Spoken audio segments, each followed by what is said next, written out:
안녕하세요. 런던에서 I Love Stage를 운영하고 있는 김준영입니다. 제 생각에는 이제 이런 시도가 나오는 것은 시장의 변화와 예술가들의 창작력이 만난 결과라고 보고 있습니다. 근데 실제로 예술가들은 환경에 적응하는 것들을 굉장히 싫어해요. 많은 경우에 환경을 만들어내는 크리에이터의 입장이 되고 싶다 보니까 이들의 의지에 따라서 만들어낸 결과로 보는 게 영국의 관점이라고 생각하고 있고요. 그 이제 디지털 관련되는 이런 새로운 작품들이 왜 그렇다면은 어떤 요인으로 자꾸 이렇게 만들어내지는가라고 하면 저희가 지금도 인제 쓰는 말인데 디지털 디바이드라는 용어가 있어요. 그 미디어 발전 시대에 따라서 관객이 디지털에 얼마나 친화적인 그 상태로 남아 있는지, 예를 들면 저희가 전화기 한 대를 들이더라도 그 연령층에 따라서 그 전화기를 충분히 활용할 수 있는 분들이 계시고, 또 어떤 분들은 그 전화기로 아주 기본적인 그 기능만 사용하는 분들도 있지 않습니까? 그래서 인제 이렇게 그 디지털 기술의 발전함에 따라서 그 디지털 기술의 친화적인 그룹과 그렇지 않은 그룹으로 나눠서 이거를 인제 그 디지털 디바이드라는 용어로 나눴는데요. 실제로 우리 공연 관객은 굉장히 고령화에 대한 염려가 아주 큽니다, 유럽 같은 경우에. 그래서 젊은 관객들을 극장으로 끌어들이고 더 많은 층이 공연을 볼 수 있게끔 하기 위해서 기술을 결합하고 새로운 장르를 자꾸자꾸 만들어내는 예술가들이, 그다음에는 이제 조금 전에 말씀드렸듯이 그 가격에 대한 장애가 아주 큰데요, 우리 공연 시장은.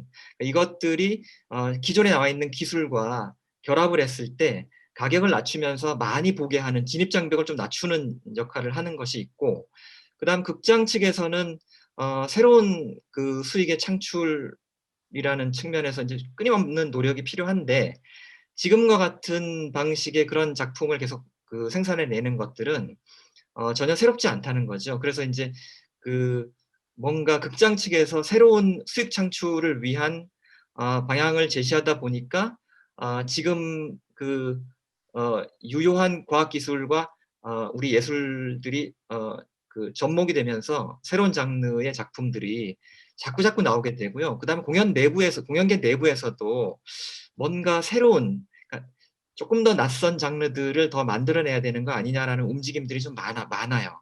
그다음에 이 디지털 발전에 따라서 우리 공연계의 그 관객 태도가 집단 체험에서 좀 개별화된 체험으로 전환하고 있는 시기인 것 같기도 해요. 예를 든다면 영화 쪽으로 보면 저희가 영화관에서 그 영화를 보다가 TV나 인터넷이나 모바일로 전환이 되고 있잖아요. 그리고 공연장도 마찬가지로 공연 장르도 공연장에서 보다가 TV, 인터넷, 모바일, 하지만 하나 더 나가는 게 역시 공연장으로 또 돌아오면서 개별화된 체험을 요구하고 있어요. 이런 것들이 인제 이머시브에 대한 개념이 들어오면서 나오는 것들이고, 그래서 기본적으로는 이런 것들이 그 사회적 시스템 또는 뭐 개인의 독창성이라고 얘기하기보다는 어 그 예술가들이 어 새로운 장르들을 자꾸자꾸 만들어내면서 그 의지의 결과로 이 이머시브라든지 하이브리드 장르들이 자꾸자꾸 나오고 있다, 뭐 이렇게 지금 보고 있습니다.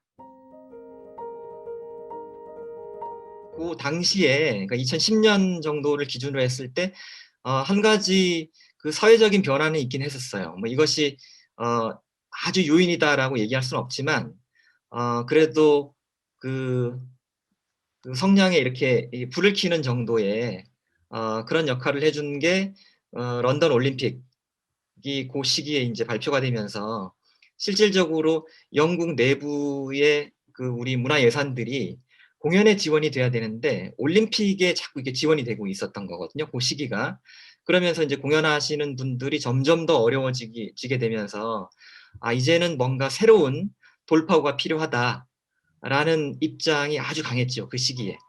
요런 것들이 쪼끔 아마도 예술가들이 그 새로운 장르를 자꾸 만들어 내고자 하는 동력의 사회적 배경이 되지 않았을까라고 생각이 듭니다. 올림픽을 전후해서 2010년도, 그다음에 2015년까지를 먼저 이제 나누게 되면 저희가 여러 장르들이 많이 나왔어요.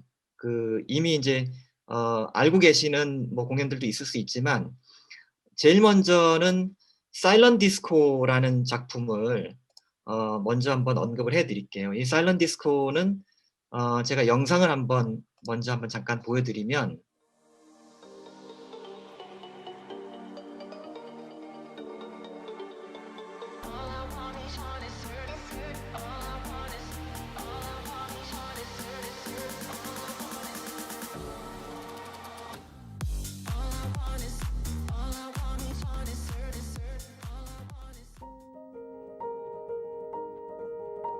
사일런트 디스코는 기본적으로 우리가 이제 공연장이라든지 또는 일반 공간, 그러니까 예술 공간이 아니더라도 저녁 보통 뭐 10시 정도쯤 되면 대부분 다 도심이 다 빠져나오잖아요, 사람들이.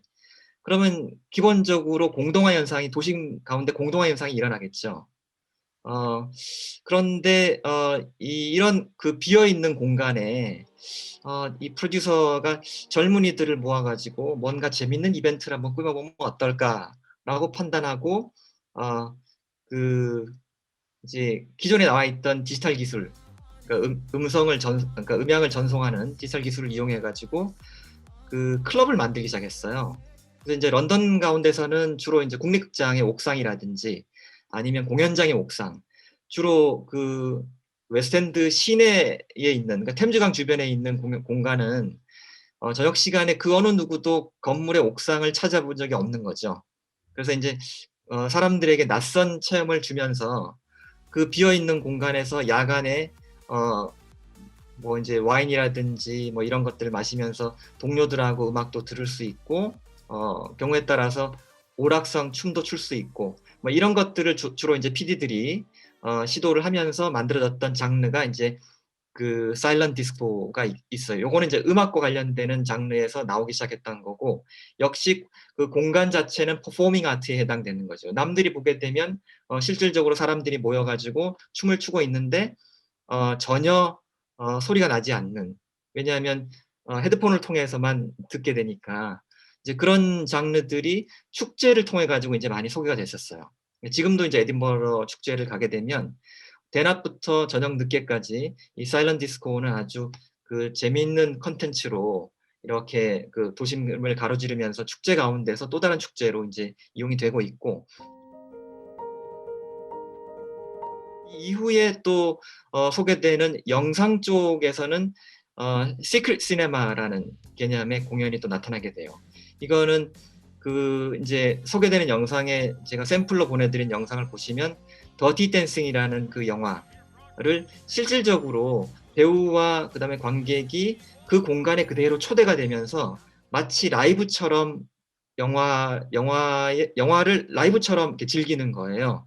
영화의 장르를 하나로 그대로 선정을 해 가지고 세팅을 만들어 놓고 관객을 초대를 하는 거죠. 그러니까 관객은 이 티켓을 사면서부터 내가 어디에서 어떤 걸 하는지를 잘 몰라요. 철저히 비밀에 감춰 주고 있다가 공연, 그러니까 인제 장르가 시작될 때쯤 이메일을 통해 가지고 "언제 어떻게 뭐 언제 몇 시에 어디로 모이세요."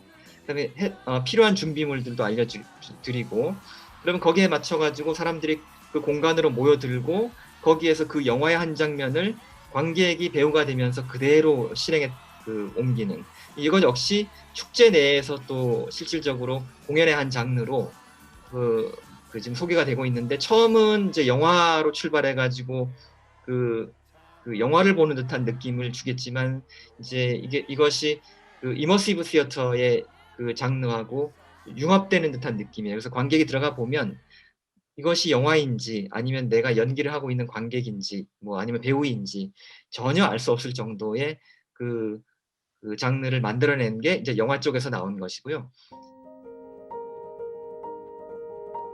드라마와 게임과 그다음에 이렇게 영상이 쪼끔 이렇게 접목된 듯한 장르예요.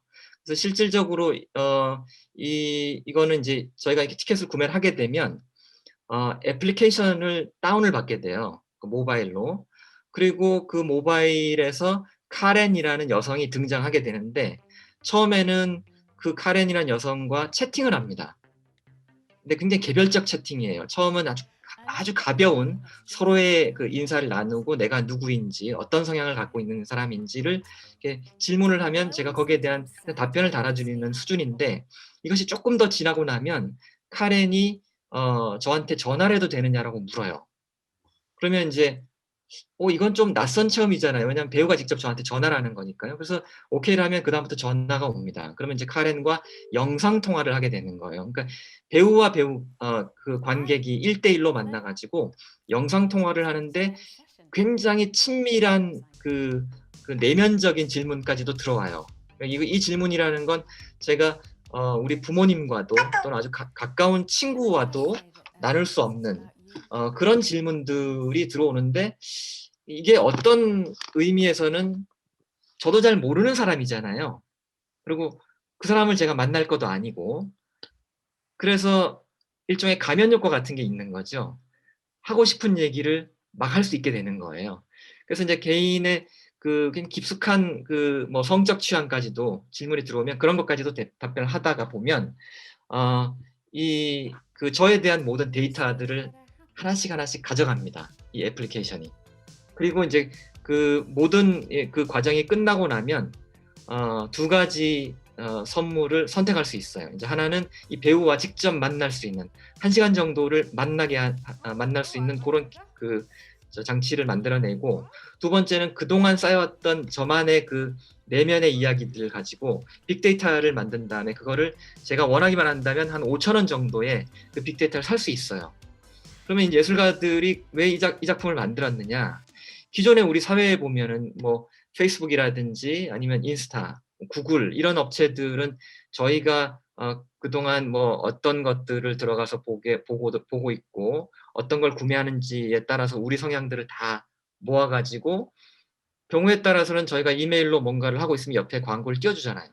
그러니까 저희가 좋아할 만한 성향의 제품들이라든지 광고를 띄워 주듯이. 그러니까 이거는 뭐냐면 많은 기업들이 우리가 알지 못하는 상태에서 우리의 정보를 가져가는 이미 그런 사회에 우리가 살고 있는데 예술가들이 이런 것들을 개별적으로 게임처럼 만들어 가지고 그러니까 대기업이 알고 있는 나의 빅데이터가 아닌 '나도 내 빅데이터를 한번 가져볼 수 있지 않을까? 있으면 어떨까?'라는 궁금증에서 유발한 거예요. 그래서 게임처럼 만들어 가지고 이것은 이제 영국의 영상화를 지원하는 그 영국의 더 스페이스라는 재단이 지원해 주고 추가적으로 펀딩은 크라우드 펀딩을 통해 가지고 성공적으로 런칭이 됐습니다. 이게 2015 년에 런칭이 돼 가지고 실질적으로 고 시기에 굉장히 많은 영국인들이 이 개별적 체험을 가지게 됐는데 지금은 인제 요거는 실험적인 그 한 장르로만 이해가 되고 지금은 더 이상 이제 공연되는 장르는 아닙니다. 저희가 인제 라이브 엔터테인먼트 또는 라이브 퍼포먼스라고 그러면 영국의 시각은 여러 가지를 다 포함하고 있어요. 인제 예를 들면 저희가 전통적으로 연극, 극장 안에서 하고 있는 연극, 그다음에 뮤지컬이라든지 또는 무용, 전통 공연 뭐 이런 것들이 우리가 알고 있는 공연의 개념이라면 이 공연을 쪼끔만 더 뒤에서 이렇게 나와서 한번 그 공통점을 한번 찾아보면 그 가운데에서는 누군가가 퍼포먼스를 하고 있고요. 그다음에 그것을 바라보는 관객이 있는 거예요. 이런 것들을 만약에 가지고만 있다면 '이건 퍼포먼스 안에 들어간다.'라고 하는 거죠. 그래서 저희가 스포츠도 일종의 보면은 가운데서 야구 선수들이나 축구 선수들이 퍼포먼스를 하고 있고 그거를 쳐다보는 관객이 있는 거잖아요, 관중이라는 사람들이. 이것도 그러면 라이브 엔터테인먼트냐? 여전히 공연 안에 들어가는 거죠. 그다음에 더 심하게 얘기하면 병원에 가시면 수술 도구 위에 그러니까 사람이 누워 있고 그다음에 의사 외에 간호사들이 이렇게 주변을 끼고 있어요. 그다음에 위에는 조명이 있을 거 아닙니까? 여기도 실질적으로 오퍼레이팅 룸이라고 불러요. 그러니까 이것도 일종의 퍼포먼스인 거죠. 병원 수술 때조차도. 그래서 실질적으로 우리가 생각하는 좁은 개념의 라이브 퍼포먼스는 그냥 우리가 알고 있는 장르 제가 하고 있는 뭐 연극이라든지 뮤지컬, 뭐 이런 그다음에 무용이라든지 우리가 흔히 극장에서 만날 수 있는 또는 축제에 가서 볼 수 있는 그런 장르들 외에도 다양한 장르들이 라이브 퍼포먼스에 들어갈 수 있는 거죠. The Encounter는 그 굉장히 독특한 장르인데요. 이 장르는 실질적으로 저희가 그 공연을 보는 감각기관이 두 개라 그랬잖아요. 의지하는 감각기관이 시각과 청각인데, 이 작품은 청각에 의존하는 작품이에요. 먼저 이 사이먼 맥번이라는 분은 그 원래 이제 피지컬 시어터를 하시는 분이었어요. 그러니까 인문학을 공부하시고 그다음 피지컬 시어터를 공부하기 위해서 프랑스로 유학을 가요. 거기서 이제 마임 공부를 하고 다시 영국으로 온 다음에 극단을 만든 게 컴플리시테라는 극단을 만듭니다. 그리고 초기에 많은 작품을 이제 작품 활동을 하다가 우연히 그 시각보다는 청각을 이용해서 상상력을 발휘하는 작품을 만들면 어떨까? 그러고 더 인카운트를 쓰게 됩니다. 그런데 이 작품을 가지고 어떻게 하면은 내가 생각하는 관객들을 만날 수 있을지, 그러니까 다시 얘기하면 뭔가 이렇게 영상화를 하거나 디지털화를 시켜 가지고 이 작품을 소개하고 싶은데 내 시장이 어디이고 어떤 플랫폼을 이용해야 되고 어떤 기술과 융합이 돼야지 내 작품이 더 살아날 수 있을지에 대한 개념이 없었던 거예요. 왜냐하면 피지컬만 하시던 분이니까. 그래서 더 스페이스와 연결이 되게 됩니다. 이제 더 스페이스 쪽에서는 이 작가의 니즈를 파악을 했을 거 아니에요. 그래서 인제 그렇다면은 당신 작품을 이렇게 그 디자인하는 게 어떻겠느냐라고 컨설팅을 하게 되는 거예요. 이건 인제 그 더 스페이스가 하던 일입니다. 그 작가에게 니즈를 파악하게 하고 그다음에 필요한 그 지금 나와 있는 기술들 가운데 어떤 기술들을 디지털 기술들을 활용하는 게 좋은지에 해당되는 컨설팅이 들어갔던 거죠.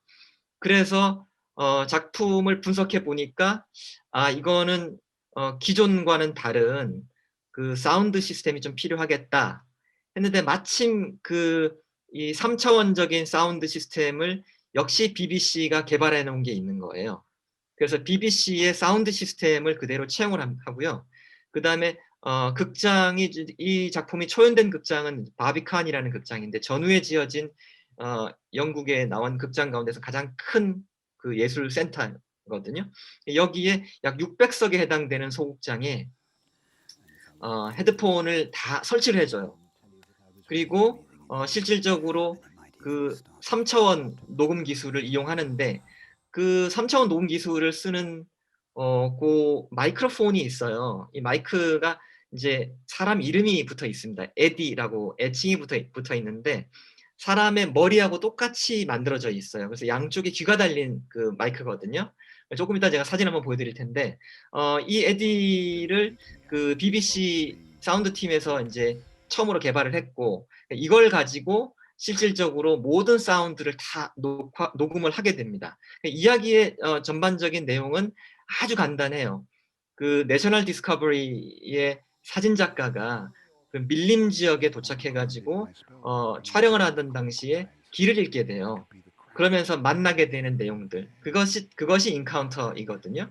그래서 고런 내용들을 가지고 실질적으로 이 마이크를 가지고 비행기를 타고 밀림에 내려 가지고 그 사운드를 다 따서 오는 거죠. 그리고 이제 무대에 올라와서 이 이야기를 사운드로만 전해 주는데 관객들은 필요에 따라서 눈을 감아도 됩니다. 그래서 인제 공연을 볼 때 시각을 완전히 차단하고 청각에만 의존해서 공연을 올리는 건데 이것이 얼마나 놀라운 경험을 주는 거냐면 저희가 인제 우리가 공연이라는 건 시간과 장소의 제약이 늘 있잖아요. 그래서 장소를 변경할 때 장치를 전환하는 방식을 쓰는 거죠. 그리고 그거는 저희가 시각으로 이제 확인하고 '아 장면이 바뀌었구나.' 장소의 변화를 인지하게 되는데 눈을 감아 버리면 정말 0.001초 만에 장소가 변경이 돼요.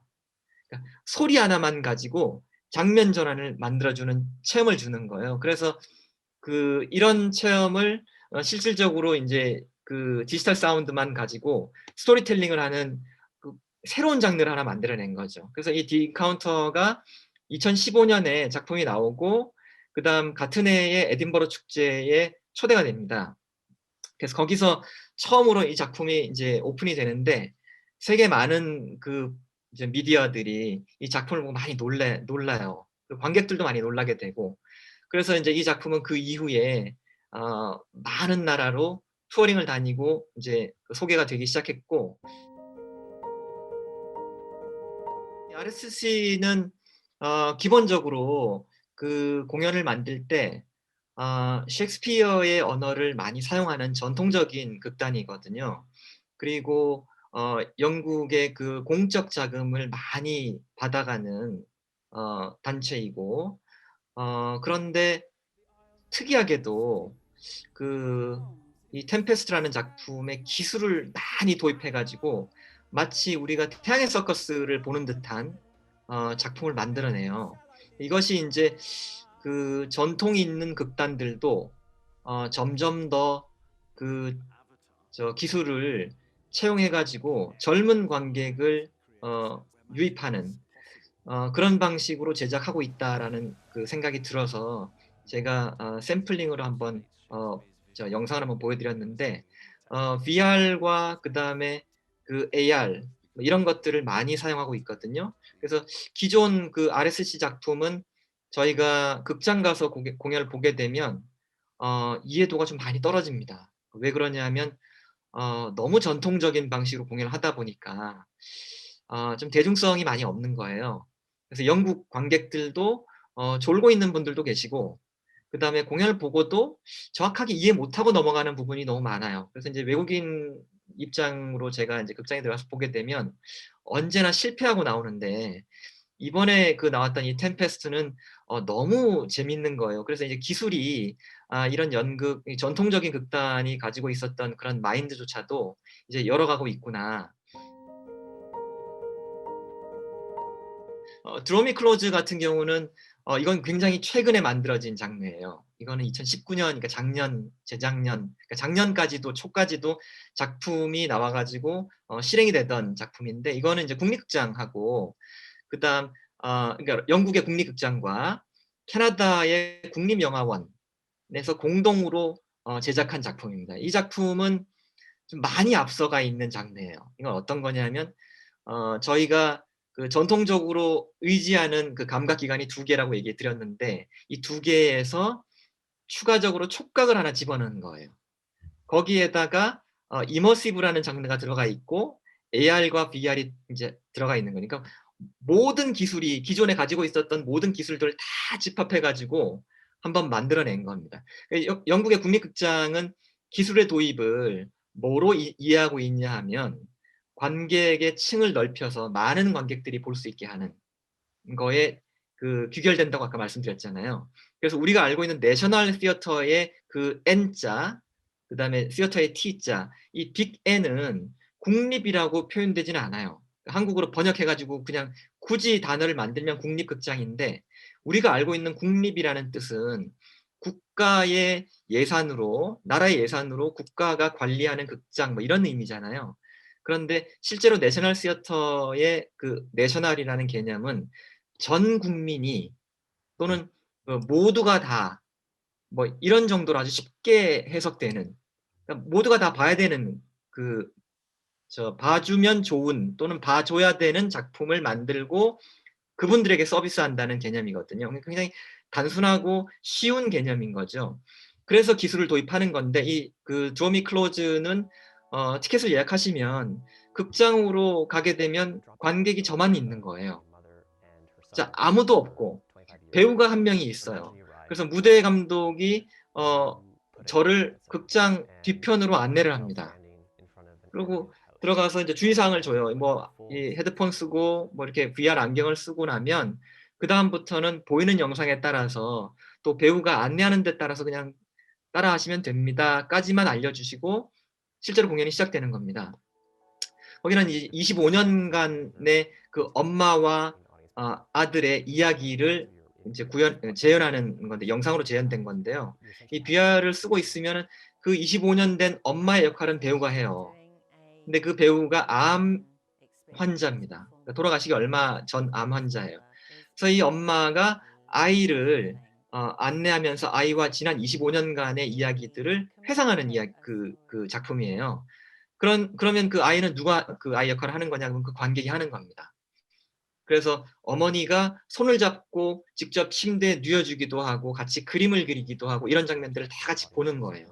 이거는 기존에 그 우리가 알고 있었던 이머시브 장르에서 한 단계 더 나간 거죠. 왜냐하면 여전히 이머시브라고 얘기하면 그 관객과 그다음에 그 배우의 역할이 경계가 허물어지는 거잖아요. 그러면서 기존의 전통적인 제4의 벽이라는 것들을 없애버리면서 자연스럽게 극 속으로 관객이 빠져들어가는 체험인데 여전히 이 극 속에 들어가서 연기를 할 수는 없어요. 이 관객이.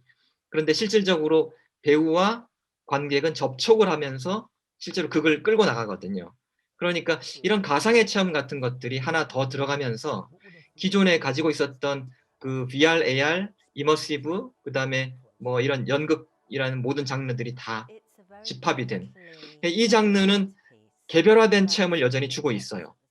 그러니까 연극이 그 집단적 체험을 하는 독특한 장르인데 지금은 왜냐하면 지금 영상은 이미 집단적 체험을 그 넘어갔죠. 왜냐하면 이미 뭐 랩탑으로도 보고 있고 모바일로도 보고 있지만 이제 우리나라에서는 그 연극을 이제야 영상화가 이제 뭐 논의가 되고 있는 단계니까 그래도 그 집단적 체험에 제일 앞서 있는 장르가 이제 공연인데 이 드로우 미 클로즈 같은 장르는 그야말로 같이 볼 수 있는 게 아니고 내가 혼자서 배우와 함께 이 배우한테도 엄청난 에너지를 전해줄 수 있고요. 관객이. 또 관객도 배우로부터 에너지를 받을 수 있는 그래서 굉장히 개별화된 체험을 주는 작품이죠. 이거는 실험으로 끝나는 게 아니고 앞으로 이런 실험을 통해 가지고 이것이 조금 더 대중성을 띌 수 있게끔 아마도 더 연구하지 않을까. 지금은 좀 초기 단계예요. 그리고 처음 만들어졌을 때는 그 영화제에서 그 소개가 됐습니다. 왜냐하면 이게 영상이다 보니까 영화제에서 소개가 됐었고 지금은 이제 무대로 돌아와 가지고 국립극단에서 소개가 되고 있는데 아마 코로나가 끝나고 나면 또 바로 아마 예매가 될 수 있는 작품인 것 같아요. 네. 이 컨택트는 가장 최근에 나온 아 어 작품입니다. 제가 이제 10월 4일 날 프레스 공연을 보게 됐는데요, 런던에서. 초연이었죠. 프레스 공연을 봤는데 이 작품 아직 국내에 소개가 되지 않은 장르예요. 그리고 전 세계 어디에서도 소개가 되지 않은 장르인데 그 첫 시작은 프랑스에서 시작은 해요. 7월 달에 인제 이 코로나 때문에 어 어쩔 수 없이 극장들이 다 폐쇄가 되면서 인제 제작사가 '이 코로나에도 그 공연을 할 수 있는 장르가 없을까?'라고 만들어냈던 새로운 개념의 그 공연입니다. 그리고 트레일러를 보셔도 잘 모르실 거예요. 왜냐하면 트레일러에도 그렇게 많이 안 나와 있어요. 근데 이 장르는 인제 어떻게 만들어진 거냐면 그 어 우리가 예를 들어서 인제 공연을 하면 어 뭐 조명도 필요할 거고 장치도 있어야 되고 의상, 분장, 배우 뭐 이런 것들이 필요하고 리허설 장소도 필요할 거잖아요. 그런데 이것이 다 실내에서 대부분 이루어지는데 이거를 탈피하는 방법으로 '한번 만들어 보자.'라고 했던 거예요. 이 작품이 쓰여지게 된 거는 인제 그 6 월에 쓰여지고 7 월에 인제 올라갔던 초연이 인제 파리에서 이루어진 건데 내용은 이런 겁니다. 그 아버지를 잃은 젊은 딸이 시리에 빠져 가지고 거리를 돌아다니면서 나쁜 생각을 하게 돼요. 근데 인제 거리를 다니면서 찾고자 하는 물건이 하나 있습니다. 이 아버지가 즐겨 타시던 오토바이인데요. 돌아가시면서 오토바이를 어디다 세워 놓는지 모르는 거예요. 그러니까 아버지는 돌아가시고 아버지의 유품이 오토바이밖에 없어요. 그래서 그 우리 열쇠 있잖아요. 이렇게 누르면 삑삑하고 소리가 날 거 아닙니까? 그러니까 이걸 눌러 다니면서 동네를 돌아다니는 거예요, 이 오토바이를 찾으려고. 그러면서 그 아버지에 대한 기억, 그다음에 홀로 남은 자신에 대한 한탄, 그래서 굉장히 시리에 빠져 있는데 이거를 라파엘이라는 천사가 하늘에서 내려옵니다.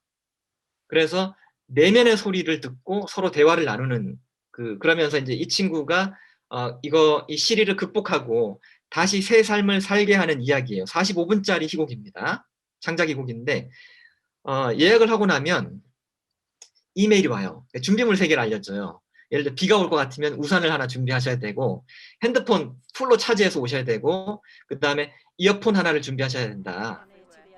핸드폰에 그거 뭐 헤드폰이든 이어폰이든 일단 성능이 나쁘지 않은 그냥 일반 이어폰이면 좋습니다. 요것만 알려줍니다. 그리고 몇 월 며칠 날 어디로 나오세요라고 얘기해요. 저 같은 경우는 런던의 한 3군데 지역에서 이 작품이 이제 벌어지고 있었는데, 저는 런던 동쪽에 있는 공원 파크에서 초대를 받았어요. 프레스에.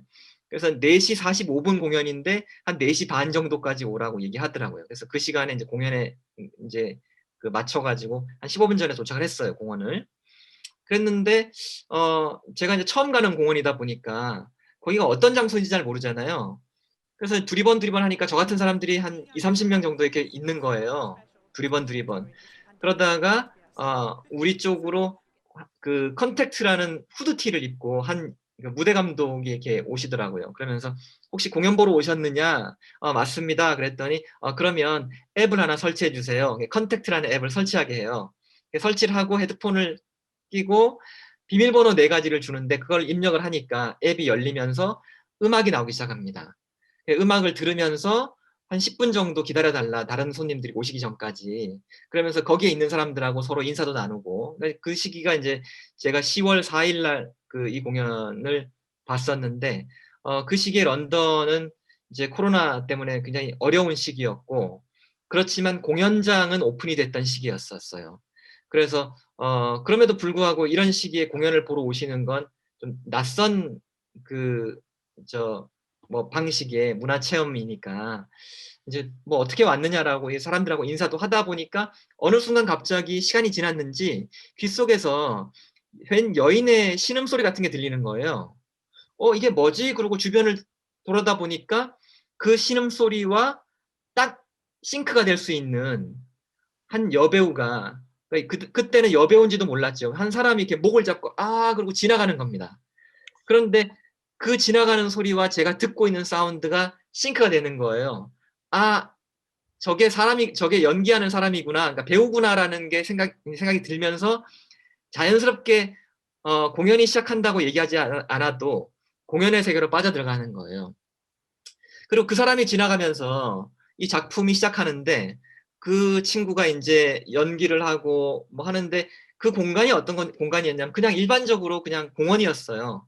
그러니까 코로나 시국에 공원이라는 건 사람들이 산책하거나 조깅하거나 뭐 이런 공간이잖아요. 숨을 쉴 수 있는 공간이니까. 그러니까 어떤 사람들은 개를 데리고 산책을 하기도 하고 어떤 사람들은 2-3명씩 모여서 커피를 마시기도 하고, 그러다가 이 친구가 걸어가다가 벤치에 앉습니다. 그냥. 그러면 그 벤치가 무대 장치가 되는 거예요. 그리고 그 주변에 나무가 있고 지나가던 차량이 빵빵거리면 그것이 그냥 사운드가 되고, 그냥 그야말로 그 장면 하나가 무대 장치가 되면서 이 배우가 그때서부터 얘기를 나누는데 내면의 소리를 이제 하는 건데, 왜냐하면 라파엘이라는 천사가 나타난다 그랬잖아요. 이 등장하는 라파엘은 우리 관객 가운데 쑥 하고 들어가요. 그러니까 처음에 우리가 만났던 사람이 관객인 줄 알았는데 어느 순간 극으로 쑥 들어가면서 배우가 돼버리더라고요. 그래서 이제 실제 그 배우와 대사를 주고받으면 처음에는 내면의 소리니까 입을 열지 않을 거 아니에요. 그리고 그 배우가 이제 그 설정상 이렇게 믿지 않는 것 같아요. 내가 말도 뻥끗 안 했는데 내 내면에 있는 얘기를 네가 어떻게 들어? 하는데 우리는 헤드폰으로 다 엿듣고 있는 거죠, 그 대화들을. 그래서 실질적으로 이 친구들이 움직이면서 장소를 옮기면서 계속 연기가 이루어지고 마지막 순간까지, 공연이 끝날 때까지 그 연기를 할 때 저희가 관객으로서의 설정이 너무 재미있어요. 이게 뭐냐면 "우리를 따라오세요. 당신은 관객이고 우리는 배우입니다."가 없습니다. 그 어느 누구도 이걸 알려주지 않고, 그다음에 어디서 바라보라는 개념도 없어요.